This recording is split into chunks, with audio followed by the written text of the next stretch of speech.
재미있는 고전 이야기.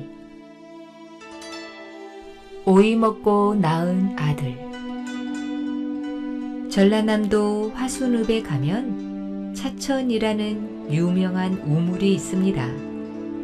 이 샘은 물이 맑고 시원해서 근처 사람들의 둘도 없는 음료수요, 또 무더운 여름날 길손들의 목을 축여주는 고마운 샘이었습니다. 때는 고려 중엽, 화순에 배씨성을 가진 호장이 살고 있었습니다.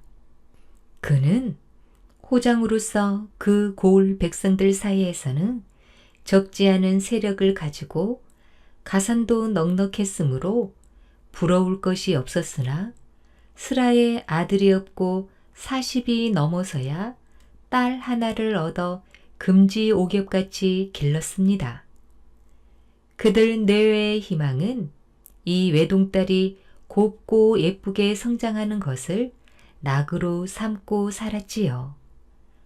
그러나 화목한 이 배씨 가정에도 불운이 닥쳐와 그 딸이 20살이 되는 해에 그 아버지는 애매한 죄를 뒤집어 쓰고 옥에 갇히는 몸이 되었습니다. 벼랑간 이변을 당한 온 집안은 수심에 휩싸이고 딸과 어머니는 눈물로 세월을 보내게 되었지요.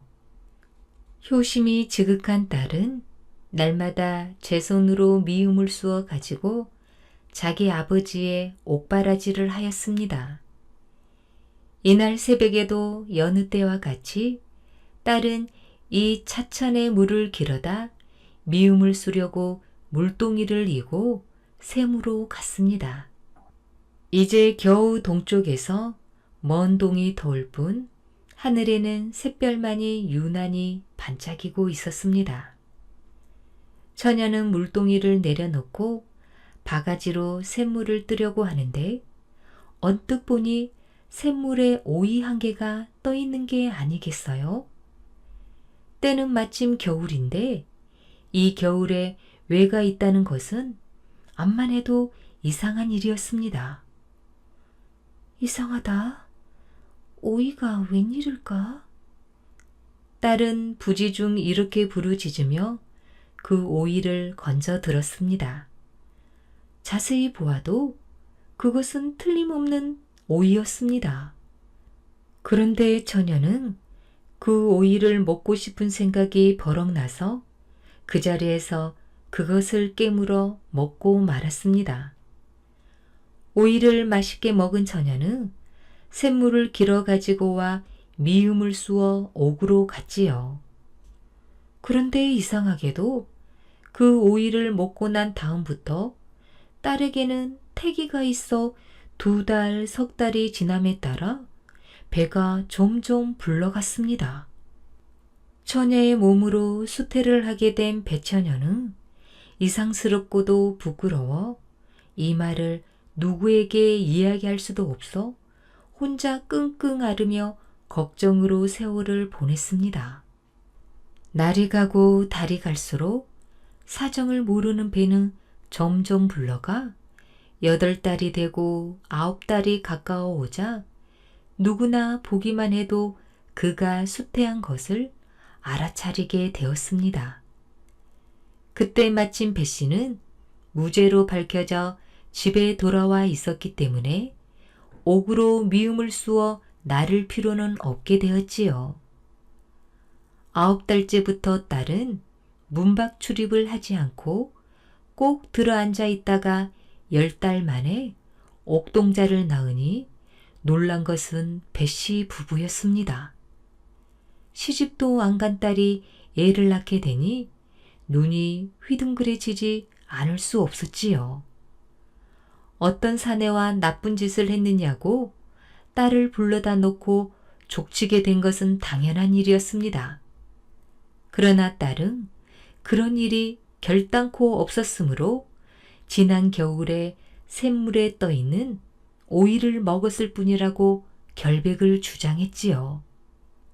딸의 태도에 조금도 거짓이 없는 듯하므로 배씨 부부는 이상한 일인 줄 알면서도 딸의 말을 그대로 믿기로 하였습니다. 그러나 딸이 낳은 아이를 어떻게 하느냐가 문제였습니다. 처녀의 부모는 그 말을 믿었지만 다른 사람들에게까지 그것을 설명할 방법은 없고 설명한 대자 믿을 사람이 누가 있겠는가 말입니다. 그러나 딸의 행실이 불미해서 어떤 사내와 눈이 맞아 아이를 낳은 것을 변명할 길이 없었습니다. 이러나 저러나 집안 망신은 당하게 되었으니 이를 어쩌면 좋으냐고 두 뇌에는 가슴을 태웠지요. 우선 뒷방 하나를 지우고 그곳에서 어린애를 2일에 동안 키우다가 결국 아무도 모르게 내다 버리기로 작정하였습니다. 배 씨는 한밤중에 아이를 안고 읍에서 남쪽으로 얼마쯤 떨어진 숲속의 큰 정자 밑에다가 버리고 돌아왔습니다. 남의 눈이 무서워 어린애를 갖다 버리기는 했으나 아이를 버린 뒤로 골방에서 눈물만 흘리고 있는 딸의 전경을 참아 볼 수가 없었습니다. 같은 여자로서 딸의 어머니는 더욱 가슴이 아팠지요. 이튿날 밤중 딸의 어머니는 어린애가 어찌 되었나 불쌍한 생각이 들어 남편을 졸라 그 숲속에 가보니 이상하게도 한 마리의 학이 나래를 펴서 품고 있는 것이었습니다. 이것을 본 배씨 부부는 괴이하게 생각하면서도 얼마쯤 안심이 되었습니다. 그 이튿날 밤에도 가 보았으나 역시 덮고 있었습니다. 집으로 돌아온 두 부부는 의논을 했지요. 여보, 아무래도 애산 일이 아니오. 수태양 과정도 그러거니와 버린 아이를 학이 보호하고 있으니 애사 아이가 아닌가 보오. 글쎄요. 하늘이 낸 아이를 우리가 무식하게 버린 것이 아닐까요? 나도 그런 생각이 드는구려. 학이 보호한다고는 하지만 젖을 먹지 못하니 며칠 못 살 것이오. 여보, 다시 데려다가 제 어미에게 맡깁시다. 그랬다가 쟤를 어떻게 시집 보낼 작정이오? 아예 그럴 소리랑 입 밖에도 내지 마오. 그러면 아이를 갖다가 몰래 아들 없는 집에 넣어줍시다. 그거 좋은 생각이요. 내일 밤에는 그렇게 하기로 합시다. 결국 아이를 데려다 남의 집에 넣어주기로 부부가 합의를 보았습니다. 그때 골방문이 열리며 딸이 내려왔지요. 딸은 하도 울어 눈이 퉁퉁 부어 있었습니다. 부모 앞에 꿇어앉은 딸은 조용히 입을 열었습니다. 애기를 데려다 주십시오. 소녀는 그 아이를 키우며 일생 동안 홀로 지내겠습니다. 여러 징조로 보아 보통 아이가 아닌데 그런 애를 버리고 제가 시집을 간들 천벌을 받지 않겠습니까? 소녀의 뜻은 이미 굳어졌사오니 헤아려 주십시오. 말을 마친 처녀는 할 말을 다 했다는 듯이 골방으로 들어가 버리고 말았습니다. 딸의 결심이 너무나도 굳은 듯하므로 배씨 부부는 더 이상 말을 잇지 못하고 입맛을 쩍쩍 다셨습니다. 다 같은 부모지만 딸을 사랑하는 애정은 어머니가 더한 법입니다. 여보, 제가 저렇게 나오니 제 뜻대로 해줍시다. 아니, 누구네 집안을 망치려고 그러오. 앞으로 행실이 부정한 딸을 두었다는 손가락질을 어떻게 견딘단 말이오? 여보, 좋은 수가 있어. 내가 어디 갔다 오다가 길에서 얻은 것처럼 해가지고 기르면 좋겠네요. 그렇게 하면 되겠군. 처녀가 아이가 낳았다는 창피는 면할 테니까. 두 내에는 이렇게 의논하고 그 이튿날 배씨 부인은 일부러 능주에 있는 일가를 찾아보고 돌아오는 길에 아기를 안고 마을로 들어섰습니다. 보는 사람마다 호기심이 나서 물었지요. 아니, 웬 어린애예요? 예, 오늘 아침 능주 일가댁에 다녀오는 길에 숲속을 지나는데 정자 나무 밑에서 어린애 울음소리가 나기에 가보았더니 누가 어린애를 버렸지 뭐요. 불쌍한 생각이 들어 데리고 오는 길이라오. 에이그 모질기도 해라. 어떻게 어린애를 내다 버린담? 사내 아이요? 계집애요? 사내 아이랍니다. 어디 봅시다. 아이고 그놈 잘도 생겼다. 방긋방긋 웃는데요. 모두들 한마디씩 거들었습니다. 이리하여 딸의 내다버린 어린애는 아무런 의심 없이 다시 거두어 기르게 되었습니다. 아이는 나이가 들수록 외모가 준수하고 총명함이 보통이 아니었습니다. 배씨 부부의 사랑과 딸의 정성으로 아이는 아무 탈 없이 무럭무럭 자랐지요. 그럭저럭 이 아이가 10살이 된 어느 날 이 배씨 집에 이 집 저 집을 돌아다니던 탁 발승이 들렸습니다.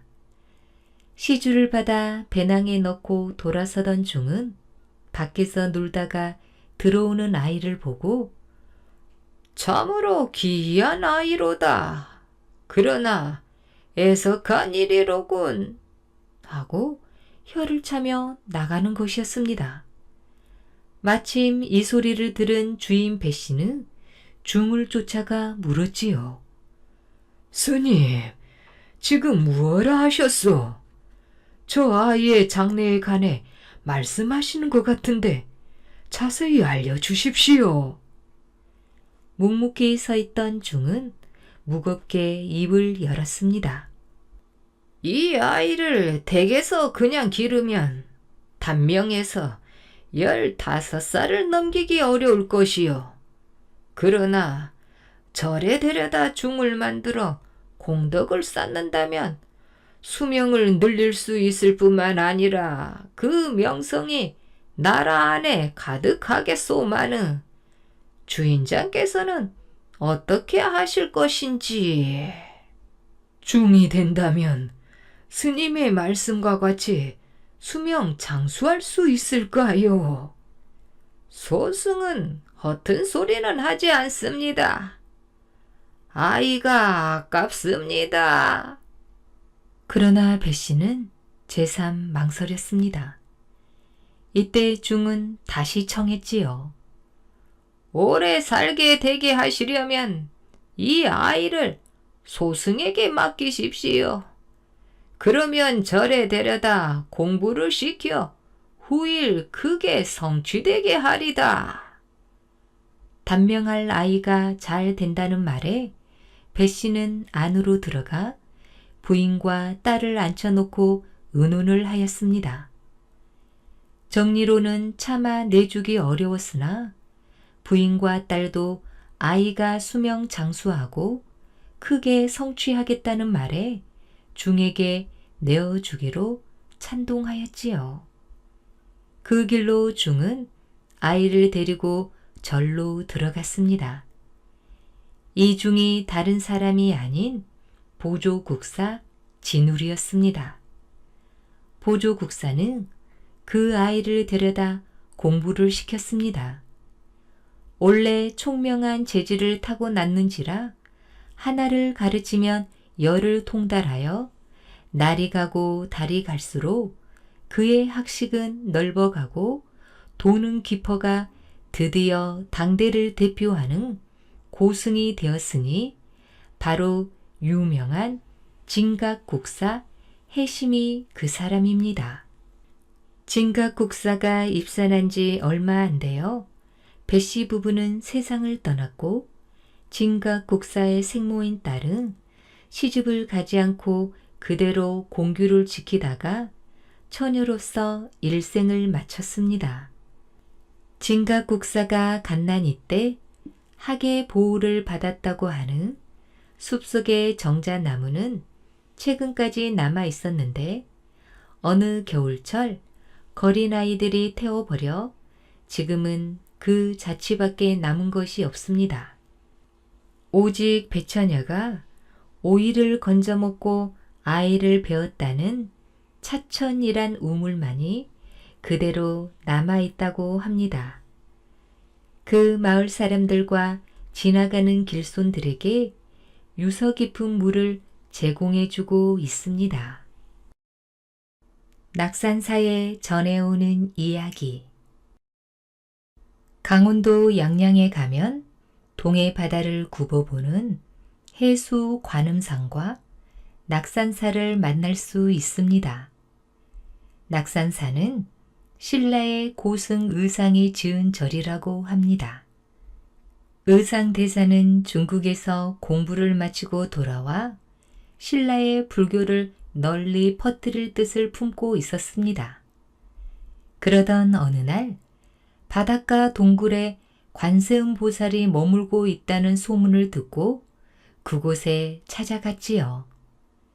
동굴에서 여러 날을 기도하던 중 관세음 보살이 나타나 수정 염주를 건네주어 이곳에 절을 짓게 되었답니다. 이 절에는 또한 조신의 꿈에 관한 전설도 내려오고 있습니다. 정혼한 여인을 사랑한 스님. 솔바람이 불었습니다. 법당들을 지나는 노스님의 장삼 자락이 바람에 펄럭거렸습니다. 스님, 저를 살려주시옵소서. 저쪽에서 노스님을 발견하고 달려온 조씨는 땅바닥에 털썩 무릎을 꿇고 앉아 노스님에게 머리를 숙였습니다. 누가 너를 죽으라고 했더냐? 그게 아니오라. 지난해 기도하러 왔던 태수의 따님 달래 아가씨를 한 번 본 후로 도저히 잊을 수가 없었습니다. 그 아가씨가 다시 찾아와 지금 법당에서 기도하고 있습니다. 저는 어떻게 하면 좋겠습니까? 부처님의 가르침을 배우려고 집을 떠난 종이 그런 생각을 품다니. 더군다나 달래 아가씨가 보면 천리만길 달아날 것 같은 그 못난 얼굴로. 노스님이 혀를 찼습니다. 그러기에 더 괴롭습니다. 스님의 힘으로 소승의 간절한 소망을 들어주십시오. 달래 아가씨와 한평생 아니면 한 해라도, 아니 한 달 아니면 사흘만이라도 같이 살게 해주십시오. 그럼 말도 안 되는 소원을 들어주려고 내가 부처님 법을 배운 줄 알았더냐? 스님, 죽어가는 생명을 구해주시는 일도 중요한 일이 아니겠습니까? 살려주십시오. 달래 아가씨와 만나게 해주십시오. 그 뒤로 무슨 일이 일어나도 후회하지 않겠느냐? 다음 생에 짐승이나 벌레로 태어난다고 해도. 예, 스님, 절대로 후회하지 않을 것입니다. 도와주십시오. 달래 아가씨가 아니면 소승은 죽을 것 같습니다. 자비를 베풀어 주십시오. 조씨는 눈물까지 흘리며 두 손을 모아 애원했습니다. 그럼 내가 일러주는 대로 하겠느냐? 소원만 이루어진다면 기름을 지고 불 속에 뛰어들라고 해도 그렇게 하겠습니다. 그러면 이제부터 방으로 들어가 기도하거라. 내가 부를 때까지 절대로 나오지 말거라. 그럼 제 소원이 이루어지겠습니까? 그따위의 의심을 가지려면 뭐 하려고 나를 찾아왔느냐? 노스님은 들고 있던 지팡이로 조신의 어깨를 힘껏 내리쳤습니다. 길이 있다기에 너무나 반가워서 그만 헛소리를 짓걸렸나이다. 그런데 스님, 달래 아가씨는 모레 화랑과 결혼을 약속했다고 들었습니다. 관계가 없겠습니까? 무슨 수가 생기겠지. 감사합니다. 스님, 고맙습니다. 조신은 자리에서 벌떡 일어났습니다. 달래 아가씨와 살아갈 수만 있다면. 콧노래가 절로 나오고 맑고 파란 하늘로 둥둥 떠올라 날아갈 듯한 기분이었습니다. 기도 준비가 되었느냐? 절대로 졸아서도 안 되고 오직 한결같은 마음으로 관세음 보살을 애워야 한다. 문을 잠글 테니 내가 열기 전에는 절대로 나올 생각을 하지 말거라. 노스님이 밖에서 문을 잠갔습니다. 조씨는 관세음 보살 앞에 앉아 목탁 소리에 장단을 맞춰 연불을 시작했습니다. 시간은 목탁 소리와 연불 소리를 삼키며 서서히 흘렀지요. 밤이 깊어갔습니다. 밖에서는 바람 소리와 절벽 때리는 파도 소리가 무섭게 들려왔지요. 졸음이 꼬박꼬박 몰려오기 시작했습니다. 이래서는 안 되지. 이래서는. 조씨는 눈을 비비며 몰려오는 졸음을 쫓았습니다. 그러나 한번 찾아오기 시작한 졸음은 원망스러울 정도로 자꾸 온몸을 파고들었지요. 눈앞에 앉아있는 관세음 보살님의 얼굴이 자꾸만 달래 아가씨 얼굴로 보였습니다. 달래 아가씨는 지금쯤 기도를 마치고 방으로 들어가서 쉬고 있겠지? 아니면 잠자리에 들었을지도 몰라. 안 돼. 잡념을 없애라고 했지? 관세음 보살, 관세음 보살. 조씨는 자세를 얼른 고쳐 앉으며 목소리를 높였습니다. 눈앞에 앉아있는 관세음 보살님이 빙그레 웃으며 뭐라고 말하는 듯 했습니다.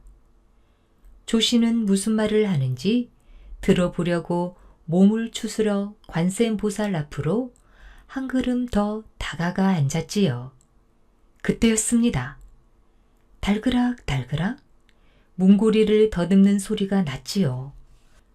조씨는 숨소리를 죽이고 그쪽으로 주의를 기울였습니다.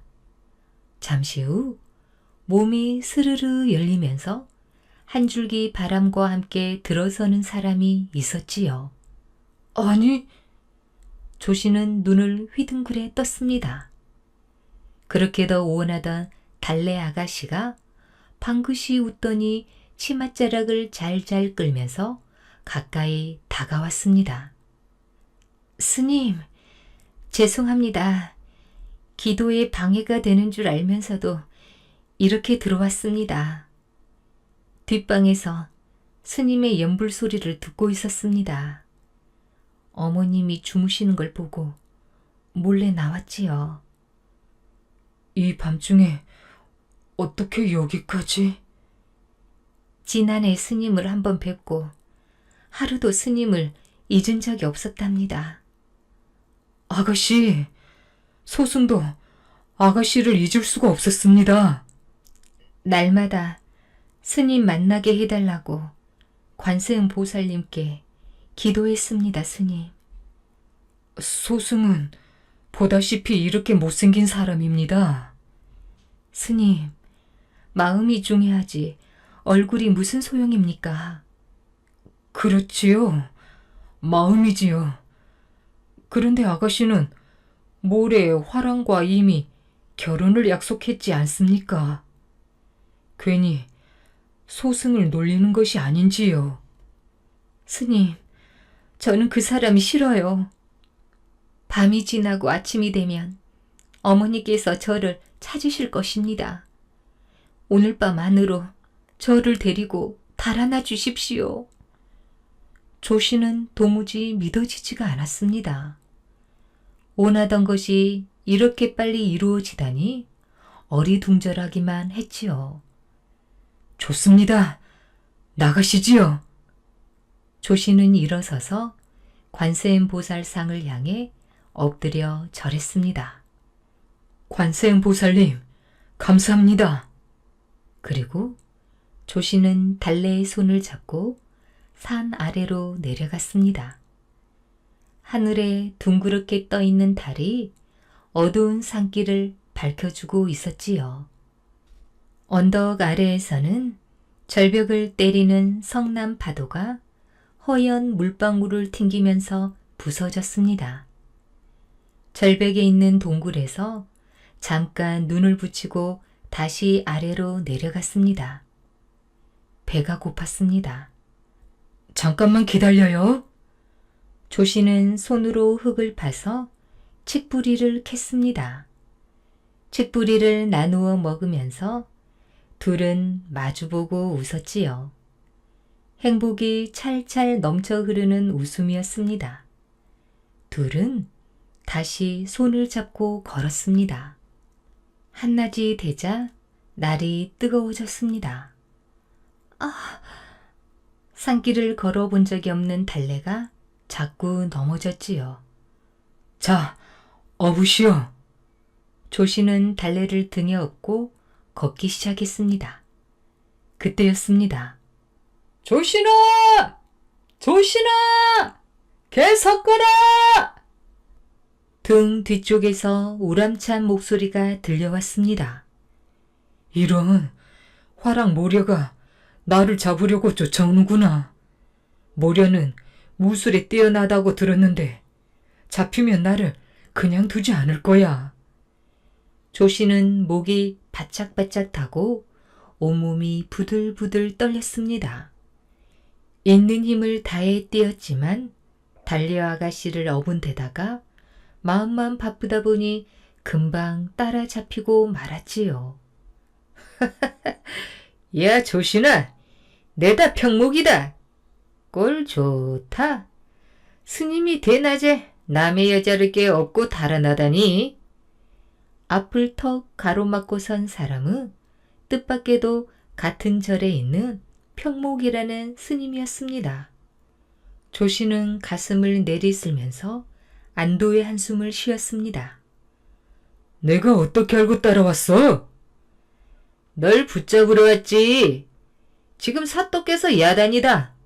군사를 사방으로 풀어 너를 찾고 있다. 모려화랑은 너를 보기만 하면 한 칼에 베어버리겠다고 펄펄 뛰던데? 돌아가자. 가서 소리 발휘되도록 빌면 설마 죽이기까지 하겠느냐? 자, 아가씨도 어서 가시죠. 평목은 벌써 지쳐서 한쪽에 쓰러져 있는 달려의 손목을 잡아 끌었습니다. 그 손 놓지 못해? 조씨는 달려의 손목을 잡은 평목의 손을 뿌리치며 힘껏 떠밀었습니다. 어디다 손을 대고 그래? 한 번만 더 이 여자에게 손끝 하나라도 되었다가는 죽여버리겠어? 야, 미쳐도 단단히 미쳤군. 뒤로 털썩 나잡다진 평목은 껄껄 웃으면서 어깨에 맸던 보퉁이를 조신에게 휙 던졌습니다. 이게 뭐야? 스님께서 보내주시는 걸세. 사실은 스님께서 가봐라고 해서 왔네. 보퉁이 속에는 조신이 입던 스님 옷들이 들어 있었습니다. 스님께서? 이걸 왜?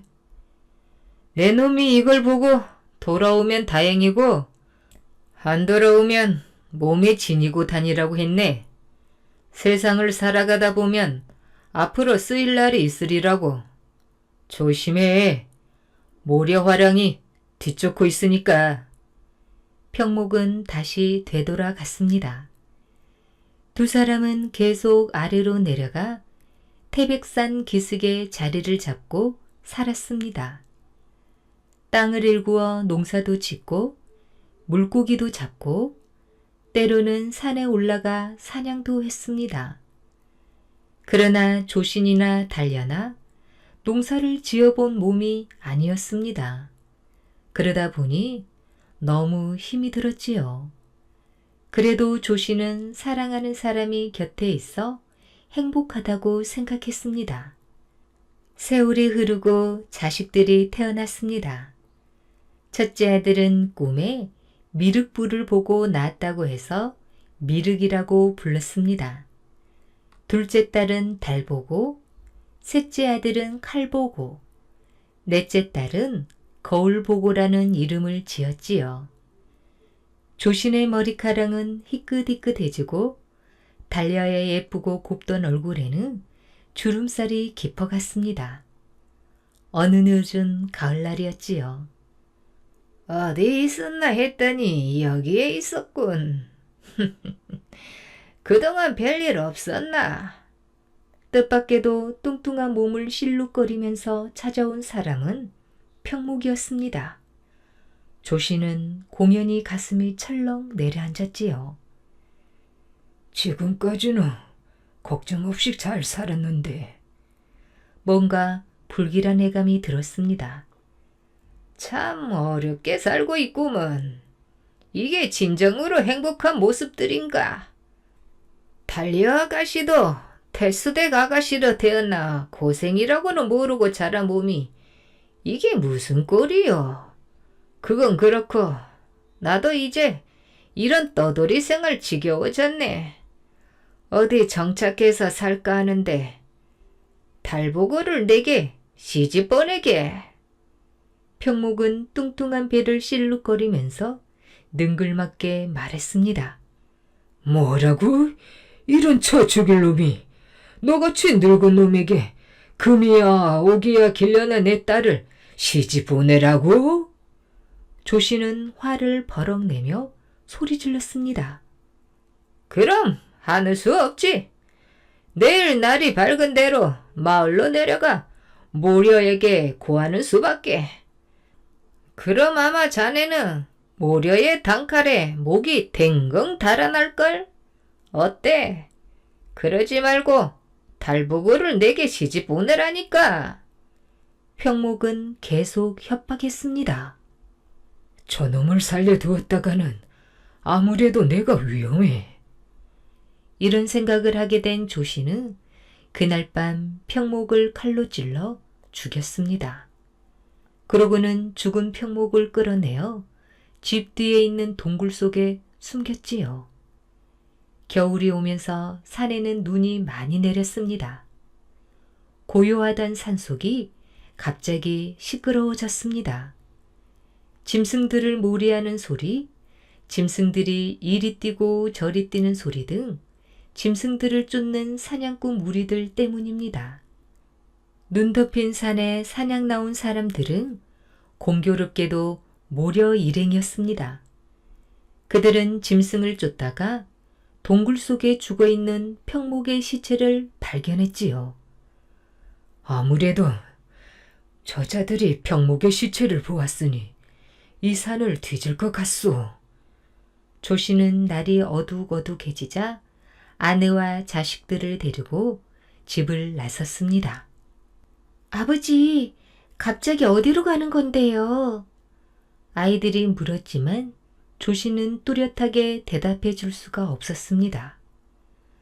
잠시 어디 좀 다녀올 때가 있어서. 그들은 계속 남쪽으로 향했지요. 밤이 되었으나 어디 마땅히 쉴 곳이 없었습니다. 눈은 쏟아지고 살을 내는 듯한 칼바람이 사정없이 불어왔습니다. 아버지, 배고파요. 추워요. 자식들이 몸을 웅크리며 울부짖었습니다.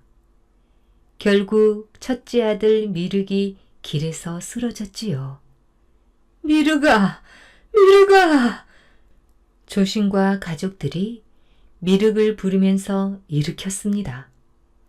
그러나 그날 밤 미륵은 가족들 품에 안겨 세상을 떠나고 말았습니다. 미르가, 미르가, 어떻게 이렇게 허무하게 죽을 수 있니? 조신과 달려는 싸늘하게 식어가는 아들을 붙잡고 통곡했습니다. 이튿날 날이 밝자 조신은 양지 바른 곳을 골라 눈을 쓸어내고 미륵을 묻었습니다.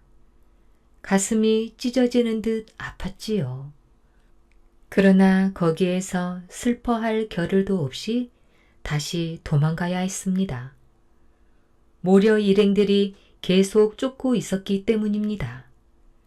산을 내려가자 길가에 주막집이 하나 있었지요.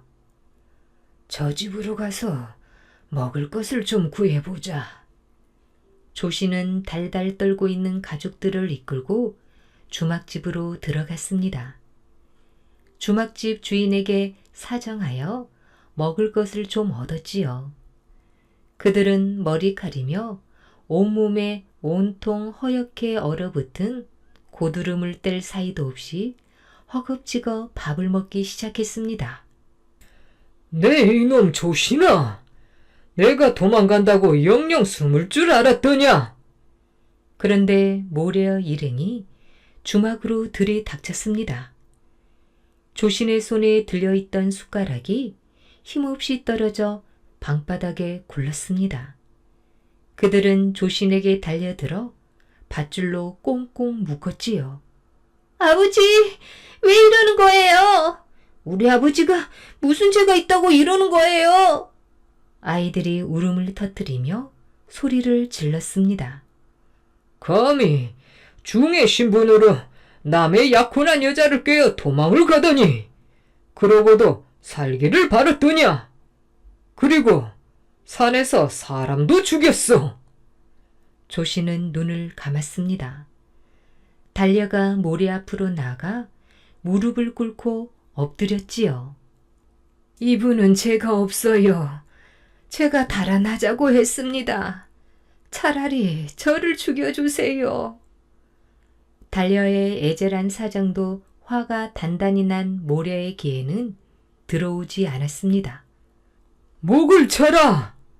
모려의 불같은 명령이 떨어지자 망나니가 큰 칼을 높이 쳐들었습니다.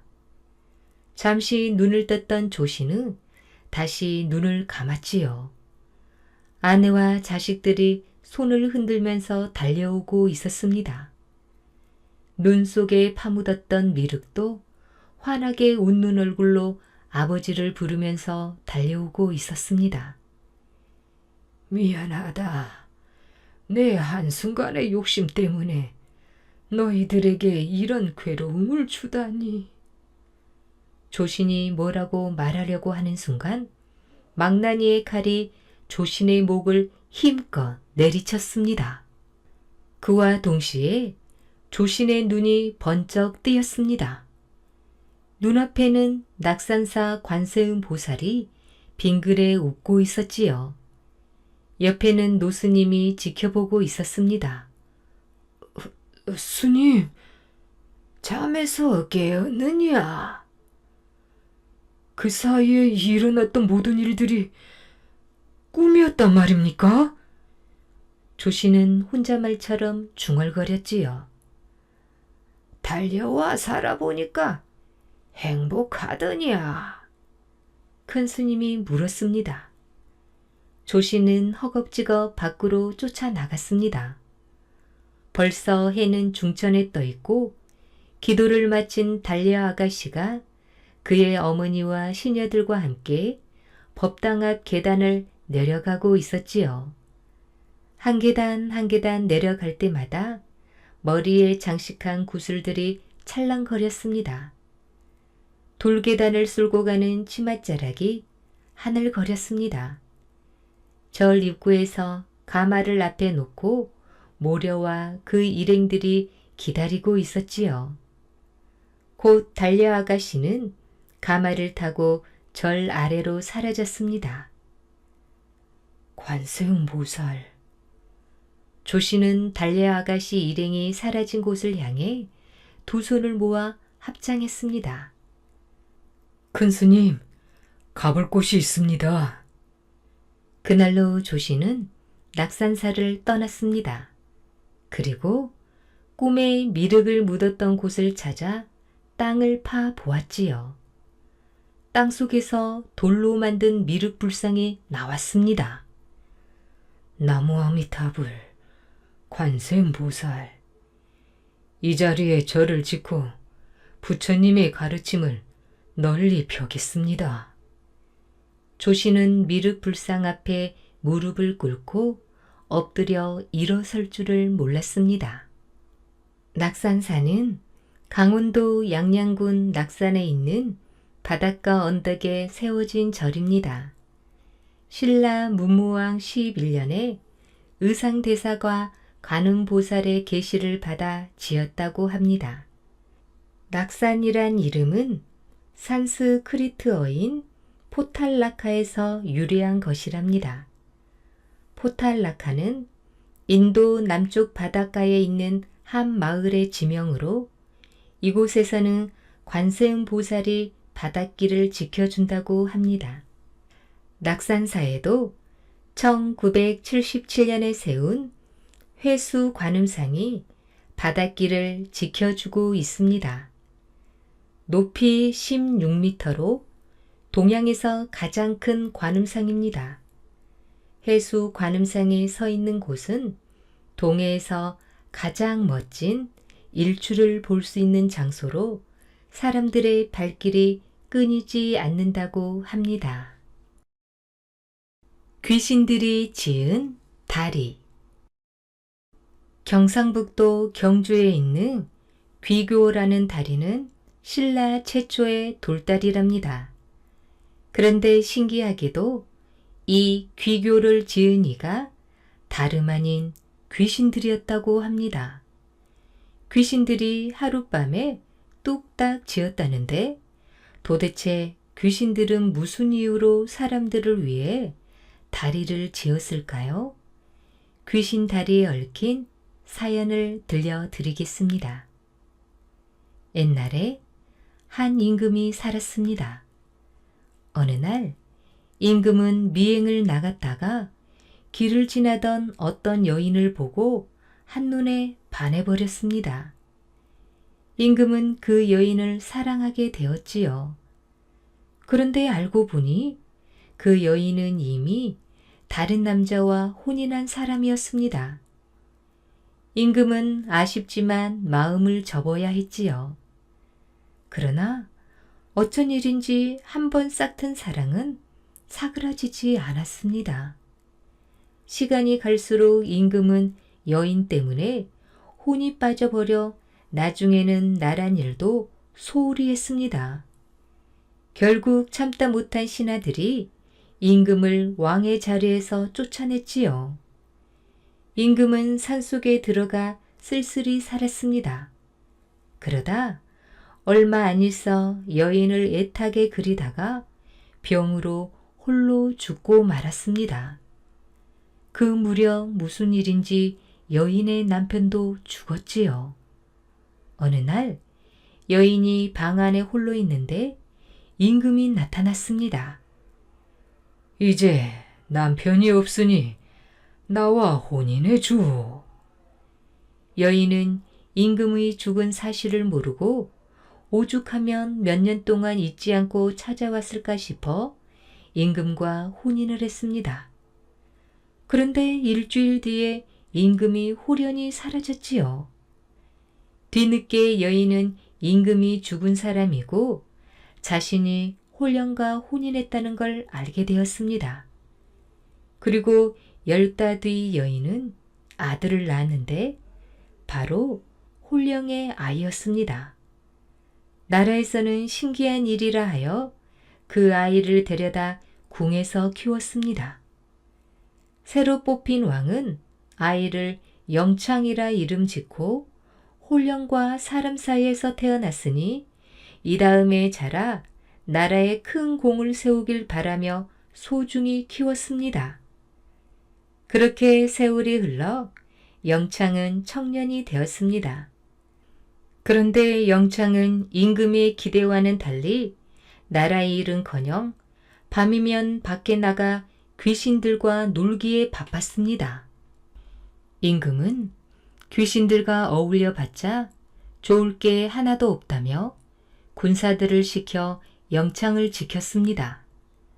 그러나 영창은 바람같이 빠져나가 귀신들과 놀고 새벽 종소리가 울릴 때에야 궁에 돌아왔지요.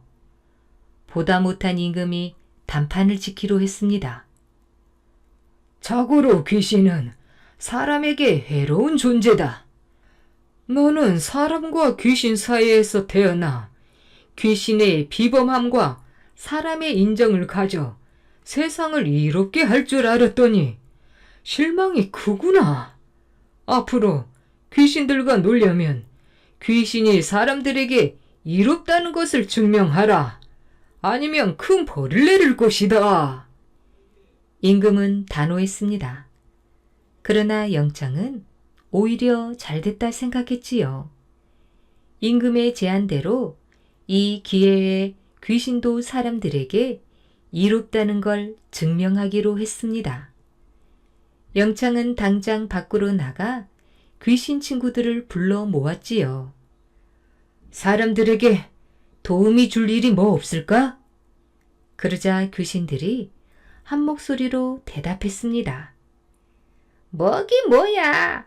북쪽 강에 다리가 없어 사흘이 멀다 하고 사람이 빠져 죽으니 거기에 다리 하나만 놔주면 가장 큰 도움이 되겠지 뭐. 듣고 보니 맞는 말이었습니다.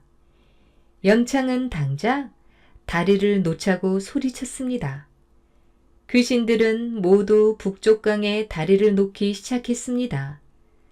그야말로 귀신 같았지요. 달걀 귀신이 휘파람을 휙 부니 산이며 들이며 보금자리를 지키는 터 귀신들이 모였습니다. 그러더니 돌이며 흙이며 기구들을 가져왔지요. 그 다음에는 당산나무 등 나무 귀신들이 돌을 척척 쌓았습니다. 힘 하나 안 들이고 입김으로 먼지 날리듯 가볍게 말이에요. 다음으로는 총각 처녀 귀신들이 다리를 다듬었습니다. 다음날 소식을 듣고 강으로 달려온 왕은 입이 쩍 벌어졌습니다. 다리 하나 놓는데 7, 8년이 걸려서 엄두도 못 내고 있었는데 하룻밤 만에 돌다리가 떡하니 놓였으니 기절할 밖에요. 임금은 그제야 영창에게 귀신과 노는 걸 허락했습니다. 그리고 똑똑한 귀신을 골라 벼슬자리도 주었답니다. 그 뒤 영창은 귀신과 사람을 이어주는 역할을 하며 잘 살았다고 합니다. 2개의 바위 구멍. 경상남도 웅천 앞바다에는 천자암이란 바위가 있는데 이 천자암에는 명태조 주원장과 조선태조 이성계의 선조에 얽힌 전설이 전해 옵니다. 때는 고려 말기 함경도 함흥 지방에 지맥을 잘 보는 풍수객이 살고 있었습니다. 그는 조선의 산천을 두루 살펴본 결과 천자와 제후가 날 맥이 조선에 떨어져 있는 것을 짐작하게 되었으나 주산을 몰라 혈이 어디 있는지를 알 수가 없었습니다. 그래서 그는 우선 그곳이 어디인가를 알려고 백두산에 올라가 남북을 살펴보았습니다. 중국의 곤륜산이 주산이었습니다. 다시 중국에 들어가 곤륜산에 올라 살펴보니 조선의 태백산맥이 남쪽으로 흘러 바다로 들어간 경상도 웅천에 혈이 있었습니다. 그는 다시 본국으로 귀환하여 태백산맥을 타고 내려오다가 김해의 불무산에 올라 남쪽을 바라보니 한 맥이 웅천의 앞바다로 들어갔는데 용이 날고 범이 뛰는 형세였습니다. 옳다. 이제야 찾았다. 그는 기뻐 어쩔 줄을 모르며 다시 한번 자세히 살펴보니 지새가 머리가 있고 두 뿔이 솟아나고 몸뚱이는 꾸불꾸불해서 틀림없이 누워있는 형상이었습니다. 틀림없이 이것이다. 수십 년 두고 찾던 곳을 이제야 발견했구나. 풍수객은 한달음에 그 산줄기를 따라 달려가 보았습니다. 그러나 뜻밖에도 명당은 그 용과 같이 생긴 산과 마주 보이는 바다 한가운데 자리를 잡고 있었습니다. 수십 년간 갖은 고초를 겪으며 쌓아 올린 공로가 일순간에 무너지는 기분이었지요. 풍수는 바닷가에 앉아 무슨 좋은 방도가 없을까 궁리를 했으나 아무런 묘책도 떠오르지 않았습니다. 그때 사람 같기도 하고 곰 같기도 한 몸에 털이 잔뜩 난 괴물 하나가 그 명당 있는 데서 나와 육지 쪽으로 걸어가더니 절벽 아래 바위 속으로 들어가는 것이었습니다. 이상한 것도 다 보았다. 의아한 생각을 하며 호기심에 차서 그 괴물을 따라 가보았습니다. 풍수객이 먼 발치에서 바라보고 있을 때 굴 속으로 들어갔던 괴물은 금방 나와서 다시 바다로 들어갔습니다. 이 틈을 타서 풍수객은 굴 속으로 들어가 보았습니다. 그 굴 안에는 모양이 아주 추한 여인 하나가 살고 있었지요. 풍수객은 더욱 괴이하게 여기며 그 여인에게 말을 걸어 보았습니다. 말을 시켜보니 그 여인은 틀림없는 인간이었습니다. 그 여인의 내력을 물어보자 여인은 초연한 기색을 띠고 경위를 차근차근히 설명해 주었습니다. 저는 웅천의 귀한 집 딸이었습니다. 그런데 난리를 피해 이곳으로 들어왔다가 사람도 없고 먹을 것도 없어 물고기와 나무 열매를 연맹해 가고 있었습니다.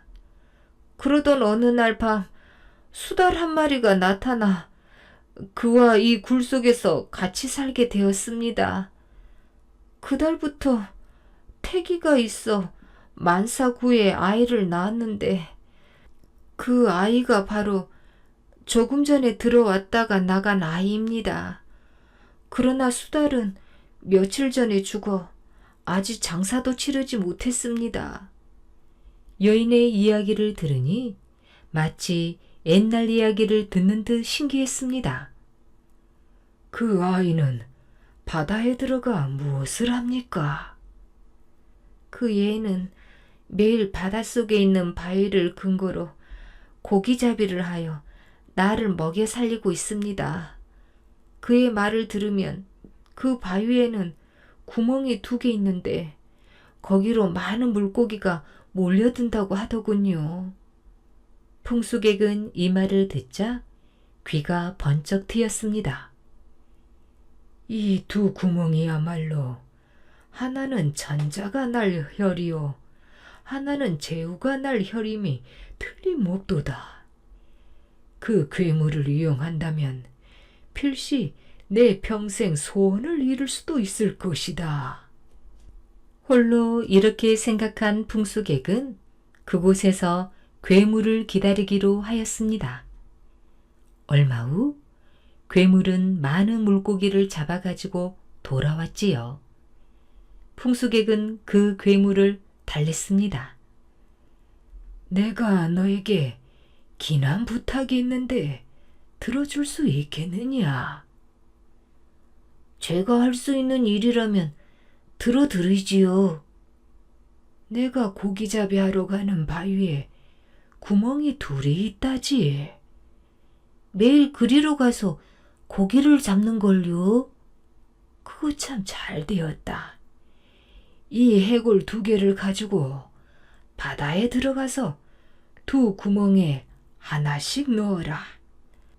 하나는 내 아버지 유골이니 반드시 내 자손이 훗날 귀하게 될 것이다.